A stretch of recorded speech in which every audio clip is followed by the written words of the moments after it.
Y por último, para terminar, vamos a hacer una pequeña revisión de lo que es la amigdalitis aguda y su manejo de forma sencilla y breve. Entonces, la amigdalitis aguda ya se puede asociar a faringitis, en cuyo caso vamos a decir que se llama faringoamigdalitis aguda. Faringoamigdalitis aguda. Esta es una infección que mayormente se presenta en la infancia, ya, pero hay que saber que en menores de 3 años es bastante infrecuente que ocurra una faringoamigdalitis por el agente etiológico que más nos preocupa, porque es el que mayor complicaciones tanto a corto como a largo plazo puede dar, que es el estreptococo beta hemolítico del grupo A. De ahí se puede presentar en niños a partir de los 2 años hasta los 19 años, que es lo más frecuente en adultos jóvenes y niños. En adultos un poco mayores puede existir, pero es mucho más raro. En su mayoría las faringoamigdalitis o las amigdalitis son virales. O sea, nuevamente tenemos que tener en consideración que son virales. Ese es el primer diagnóstico que se debe cruzar por nuestra mente antes de dar cualquier tratamiento con antibióticos. ¿Viral o bacteriana? Esa es la pregunta que debemos hacernos siempre. ¿Cuál es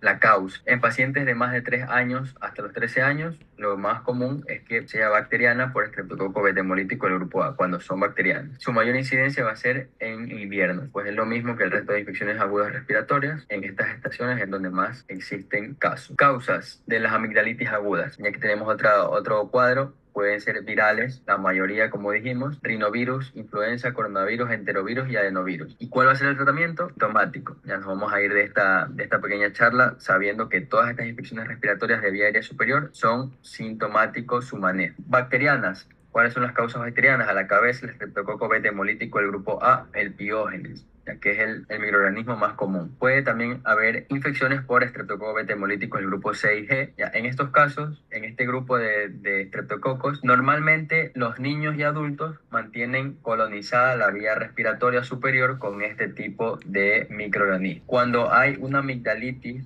por estreptococo beta hemolítico del grupo 6G tiene menos severidad de síntomas que el estreptococo beta hemolítico del grupo A, y cuando es por este mismo grupo, sobre todo son aparentemente oportunistas, ya que al ser saprófitos de la mucosa respiratoria, solamente desarrollan la enfermedad cuando por ahí falló un poco la inmunidad y lograron colonizar. Otros agentes, Fusobacterium necrophorum, Neisseria gonorrhoeae, Yersinia enterocolítica, y así también hay bacterias atípicas como Mycoplasma pneumoniae, Chlamydia pneumoniae o Chlamydia psittacia, ya que son mucho más raras, pero que en las atípicas sobre todo ocurren más en pacientes con otro tipo de comorbilidades. Entonces, amigdalitis aguda, resumiendo, virales es lo más común, y si en el caso fuera bacteriana, el más común es estreptococo beta hemolítico del grupo A. Mecanismo de transmisión va a ser directo, igual que el resto, ya por las gotas respiratorias, a lo que tose o a lo que en algún momento estuvo muy cerca, tosió, estornudó por cualquier motivo, puede colonizar. En cuanto a su clínica, no hay un signo y síntoma patognomónico, eso hay que tenerlo muy en claro.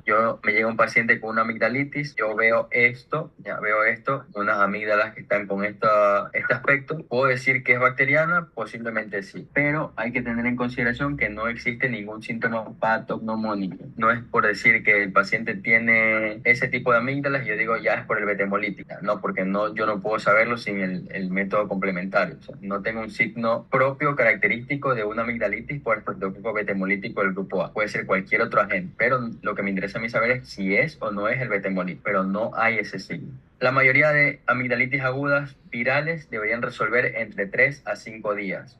Pasado de esto, si hay algún otro síntoma o yo observo que hay este tipo de amígdalas, ya estoy pensando en que probablemente sea bacteriano. Mayores de 3 años, en los niños se presenta un inicio mucho más brusco que en los menores de 3 años, a pesar de que habíamos dicho que en los menores de 2 años es bastante infrecuente. Es muy raro que haya una amigdalitis por beta hemolitis. El síntoma cardinal, eso sí, es la odinofagia. Obviamente, si estamos a nivel amigdalar o faríngeo, se van a inflamar. Si es por bacteriano, van a tener este tamaño. Si es por viral, igual van a aumentar el tamaño, van a estar inflamados y causan la odinofagia. Síntomas generales como la fiebre, cefalea, malestar general, puede conllevar a náuseas y vómitos, por supuesto que sí, sobre todo cuando es por estreptococo beta hemolítico del grupo A. Las náuseas, los vómitos e incluso las diarreas ya pueden ser síntomas secundarios a la misma infección de la garganta. O sea, no es una infección aparte. Hay que hacer ese diagnóstico diferencial entre un problema digestivo y un problema secundario digestivo de la amigdalitis aguda o propios de la misma sintomatología de la amigdalitis. Claro que hay ciertos signos y síntomas que me pueden indicar a mí, tal vez por ahí, que no es una amigdalitis aguda bacteriana la que se está ocasionando, sino más bien una viral. ¿Cuáles son estos?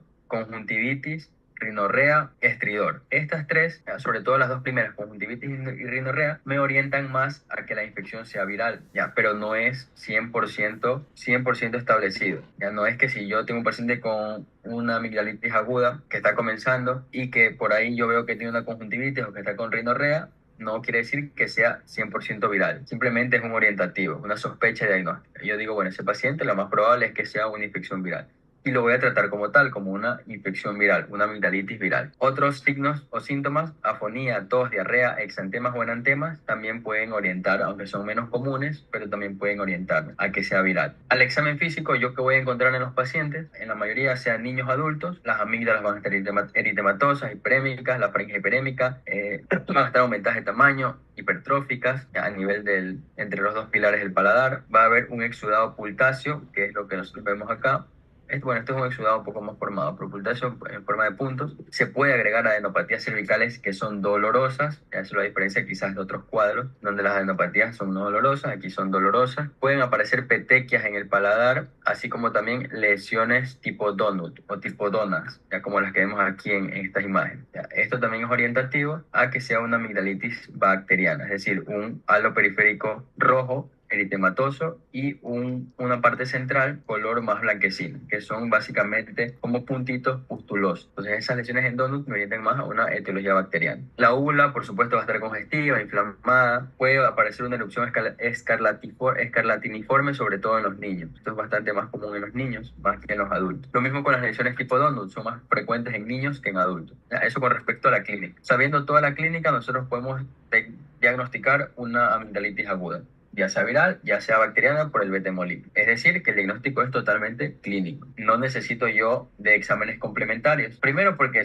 el diagnóstico es clínico. Y segundo, porque algunas pruebas muchas veces no se tienen a la mano. Entonces es bastante complicado. Pero mis sospechas diagnósticas van de la mano con el tratamiento que voy a dar. Claro que existen otro tipo de ayudas como las escalas de predicción clínica. Tenemos principalmente tres: la escala de Centor, el MAC-ISAC y el Fever Pain. Ya, estas tres escalas solo me ayudan a predecir si esto es o no es una amigdalitis aguda bacteriana, y además de esto me ayudan a saber si necesito o no necesito pedir algún examen complementario. Esto sobre todo más en primer mundo. Aquí en nuestro medio, por lo general, el diagnóstico es más clínico, porque no se cuenta muchas veces con un método complementario rápido. Entonces, entre todos estos criterios que mencionan en la escala de Centor, MAC-ISAC y Fever Pain, tenemos a la fiebre mayor a 38 grados, la ausencia de tos, el exudado amigdalar y las adenopatías cervicales dolorosas. Todo eso va dando puntaje de +1. Y conforme van sumando, podemos tener si vamos a pedir o no vamos a pedir los estudios microbiológicos. Entonces, de 0 a 1 punto no necesita un estudio, porque el riesgo de infección por estreptococo betemolítico del grupo A es bajo, de 2 a 6% aproximadamente. De 2 a 3 puntos puedo solicitar un estudio microbiológico y puedo ver si es que sale positivo o sale negativo. Si sale positivo, hay un riesgo del 10 al 30%, 28-30% de que sea un estreptococo betemolítico, y lo voy a tratar como tal. Entre 4 y 5 puntos, ya el estudio microbiológico se debe pedir e iniciar inmediatamente el tratamiento antibiótico, porque el riesgo para ser un bacteriano y sobre todo betemolítico es del 38 hasta el 63-65%, o sea, es mucho mayor. Sea cual sea que utilicemos, ya todas van a servir para lo mismo: Centor, MAC-ISAC y Fever Pain, para la predicción de que sea mi sospecha una amigdalitis por betemolítico, y si necesito o no pedir estudio microbiológico. La edad también está dentro de estos criterios, sobre todo para MAC-ISAC y Fever Pain. Edad entre 3 a 14, 15 a 44, mayores a 45. Bueno, de todas maneras, estas escalas las pueden revisar. La más utilizada, o bueno, la más conocida en realidad, es la escala de predicción de Centor. Y esa es la más conocida, la más ampliamente distribuida, utilizada, etc. Ahora sí, ¿cuáles son los estudios complementarios que yo puedo pedir? El principal es el cultivo de exudado faríngeo. Ese es el estándar, el gol estándar, por decirlo así, porque es el que me va a permitir a mí saber si realmente tengo o no tengo el betemolítico, como les he mencionado, y vuelvo y repito, es el que me interesa saber si hay o no hay. El cultivo tiene una sensibilidad del 95% y una especificidad del 99%. La única desventaja es que los resultados suelen estar en un primer mundo y en un lugar donde se pueden hacer rápidamente entre 24 a 48 horas. Mientras que existe otro test, que es el test rápido de antígeno estreptocócico, que de la misma forma se obtienen las muestras del mismo exudado o bueno, directamente de la pared faríngea. Es mucho más rápido y se lo tienen en cuestión de minutos. Sin embargo, este no siempre existe en las unidades de atención en las que nosotros desempeñamos nuestras funciones, entonces es bastante complicado. Por ende, el diagnóstico para nuestro medio es eminentemente clínico. ¿A quiénes yo debo pedir estos exámenes complementarios que hemos mencionado, ya sea el cultivo o el test? Ya, debo pedir, tiene indicaciones precisas. El primero, mayores de 3 años. Recuerden que los menores de 3 años, bueno, en general menores de 2 3 años, es muy infrecuente. Entonces, debo pedir en mayores de 3 años, ya que hayan tenido contacto o que tengan una clínica sugestiva o un centro de mayor puntaje de riesgo de amigdalitis aguda estreptocócica, pacientes menores de 3 años, pero que tengan una amigdalitis aguda con un contacto con algún familiar, pacientes o cualquier persona que tenga o haya tenido hace muy poco amigdalitis estreptocócica, pacientes menores de 3 años que a pesar del tratamiento farmacológico sintomático no mejoran dentro de las 48 72 horas, también se debe pedir un cultivo o un test de antígeno estreptocócico. ¿En qué otros pacientes puedo pedir? En pacientes adultos que tengan alguna comorbilidad o inmunodeficiencia. Todos esos criterios son obligatorios para pedir pruebas complementarias para descartar estreptococo piógenes. Existen nuevas pruebas moleculares, por supuesto. Hay las sondas ADN, la PCR, la reacción en cadena de polimerasa y la hibridación fluorescente in situ. Estas pruebas moleculares, obviamente,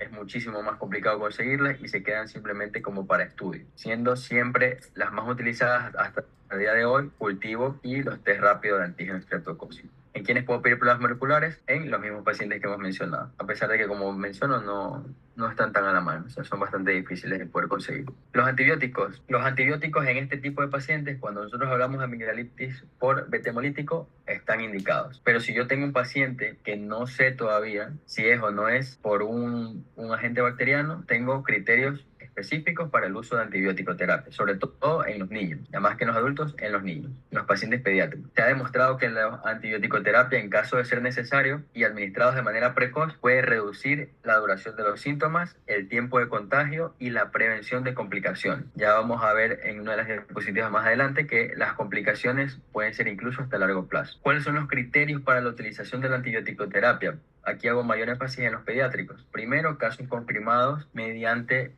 un test rápido de antígeno estreptocócico o por un cultivo. Casos de alta sospecha de origen bacteriano, es decir, un MAC-ISAC o un Centor mayor a 4 o 5 puntos, o en casos de que un test rápido sea negativo o no haya disponibilidad de la prueba a la espera de resultados de cultivo. En que otros pacientes, en presencia de un cuadro de faringomigdalitis en un contexto familiar, cuando se ha confirmado el origen estreptocócico en algunos de los convivientes, con independencia de los resultados de las pruebas microbiológicas. Lo que mencionaba, lo mismo que cuando pedíamos en pacientes que hayan tenido contacto, aquí también, presencia de un cuadro en cualquiera de los miembros de la familia confirmado por estreptococo betemolítico, también debe utilizarse antibiótico-terapia en el caso de que ese otro paciente, en especial pediátrico, curse con sintomatología característica de amigdalitis aguda, aun cuando no tengan un resultado de laboratorio de ellos confirmando, ¿ya? O cuando se haya pedido el laboratorio, pero aún no tengamos el resultado. Y aunque es excepcional en ciertos casos, si existen antecedentes de fiebre reumática en el niño o en algún familiar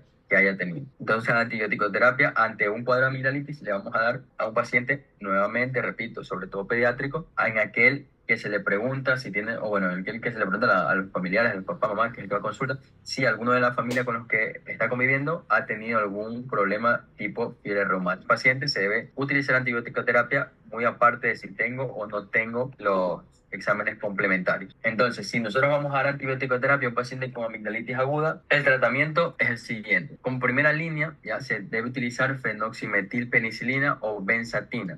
Ya, esto es una medicación por vía oral, en general se da de 7 a 10 días. En pacientes que pesen más de 27 kilos, aquí tomamos en conjunto todo, tanto adultos como pediátricos, más de 27 kilos, 500 miligramos cada 12 horas, y en los que pesen menos de 27 kilos, se recomienda dosis de 250 miligramos cada 12 horas. A pesar de que la primera línea es el fenoximetilpenicilina, que debería ser el de elección, vía oral, porque es el de vía oral, porque es el que mejor resultados ha dado con respecto a estudios con otros medicamentos o alternativas, no es el que más se utiliza. Ya hay estudios que han demostrado que la fenoximetilpenicilina, de hecho, ni siquiera aparece dentro de los 2 o 3 primeros medicamentos utilizados para estos casos, siendo que la penicilina G-benzatínica ocupa el primer lugar, seguido de la amoxicilina. Esto es otra circunstancia que nosotros debemos llevarnos en cuenta, y es que a pesar de que la penicilina G-benzatínica es un buen médico, un buen fármaco para el tratamiento de las amigdalitis, no es el tratamiento de primera elección, ¿ya? Y que a pesar de que se lo da de forma rutinaria, deberíamos cambiarlo a una fenoximetilpenicilina o benzatina por vía oral, ¿ya? Ese es el tratamiento de elección. Mucho ojo, no quiere decir que el utilizar penicilina benzatínica esté mal, pero hay que recordar y hay que tener en cuenta, en consideración, que hay otro fármaco por encima del mismo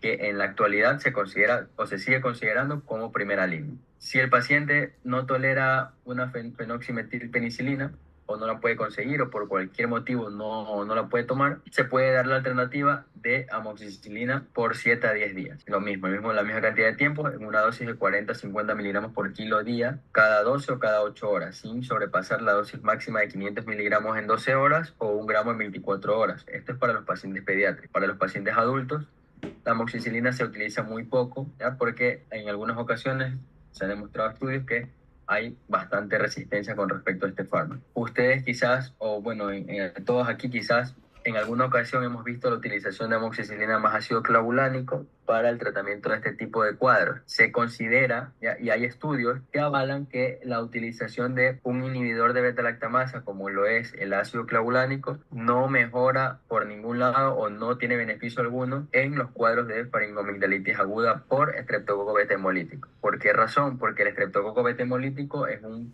microorganismo que no es productor de beta-lactamasa. Entonces, utilizar un inhibidor de beta-lactamasa para una bacteria que no tiene esta enzima es contradictorio, o sea, no tendría por qué caber. E incluso utilizando ácido clavulánico, sabiendo que el ácido clavulánico, pues, tiene como uno de los efectos adversos que es hepatotóxico. Entonces, hay que tratar de ajustar la medicación adecuada para los bichos adecuados, para los microorganismos adecuados. Si el paciente no puede o no tolera la vía oral, es decir, no puede utilizar la benzatina, no puede utilizar la amoxicilina, se le puede ahora sí administrar la penicilina G benzatínica, que siempre va a ser por vía intramuscular y en monodosis. Es decir, una sola ampolla, que puede venir en ampollas de 1.2 millones, 2.4 millones y de 600.000 unidades. En los pacientes que pesen más de 27 kilos, pediátricos, niños, se puede utilizar 1.2 millones, que es la misma dosis para el adulto, 1.2 millones, intramuscular, una sola dosis. Si el paciente pesa menos de 27 kilos, esto ya está estandarizado, este peso, este corte de peso, por debajo de 27 kilos, se puede dar la misma penicilina benzatínica intramuscular, pero se la da en 600.000 unidades internacionales. Si es alérgico a las penicilinas, doctor, ¿qué le voy a dar? Ya, si es alérgico a las penicilinas, tenemos otras opciones como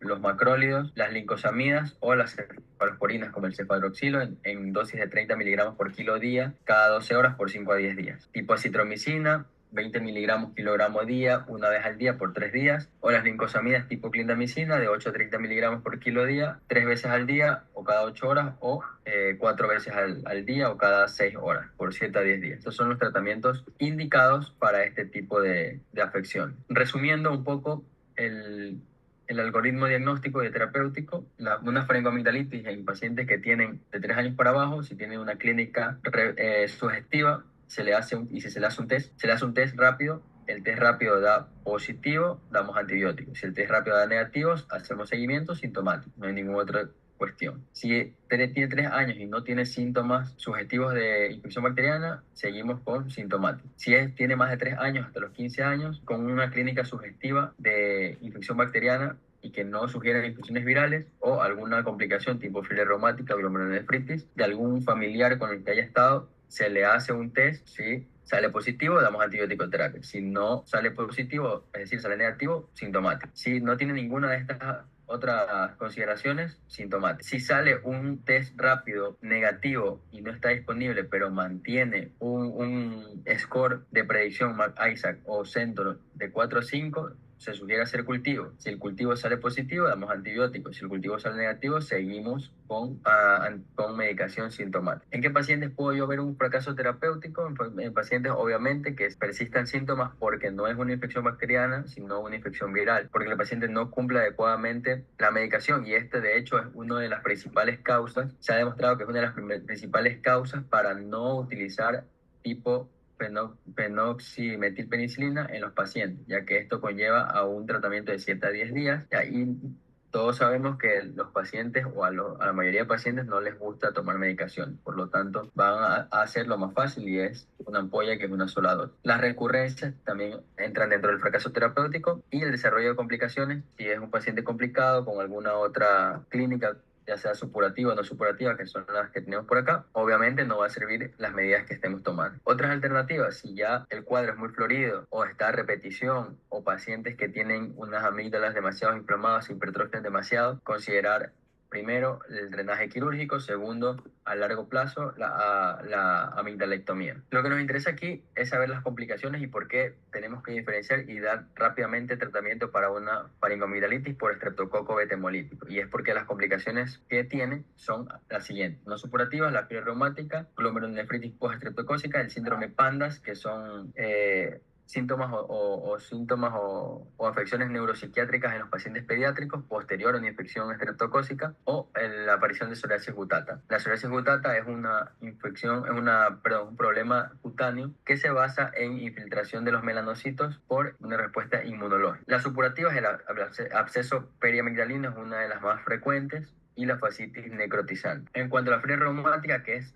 una de las principales complicaciones que tenemos que prevenir en estos pacientes, tenemos los conocidos criterios de Jones, que bueno, ahí los podemos ver, criterios mayores, criterios menores, dos criterios mayores, uno menor, estamos hablando de fiebre reumática, dos criterios menores, tres criterios menores, perdón, hablamos de fiebre reumática, y los criterios pues los podemos leer aquí: los de bajo riesgo, pacientes de bajo riesgo, pacientes de alto riesgo, ya que principalmente son la carditis, artritis, corea, eritema marginado, nódulos subcutáneos. Los criterios menores: poliartralgia, hipertermia de 38.5, velocidad de eritrosedimentación mayor a 60, PCR mayor a 3, prolongación del intervalo PR, etcétera, etcétera. Entonces aquí tenemos igual de todas maneras todos los criterios que son bastante conocidos, son bien adaptados, bien adoptados, etcétera. ¿Cómo prevenimos la aparición de fiebre reumática? Ya la prevención secundaria, en estos casos, la prevención secundaria con fiebre reumática se debe utilizar, mejor dicho, penicilina G benzatínica intramuscular, se puede dar fenoximetilpenicilina 250 miligramos cada 12 horas, acitromicina 5 miligramos por kilo día, cada 3 a 4 semanas. Cualquiera de estas medicaciones cada 3 a 4 semanas. Esta es la prevención secundaria. La más utilizada, por supuesto, es la penicilina G benzatínica, porque menos medicación, una sola inyección, etc. ¿Por qué tiempo yo voy a dar estas inyecciones, estas ampollas? De estas ampollas se van a dar por 5 años, 10 años, 21 años o hasta 40 años. Todo depende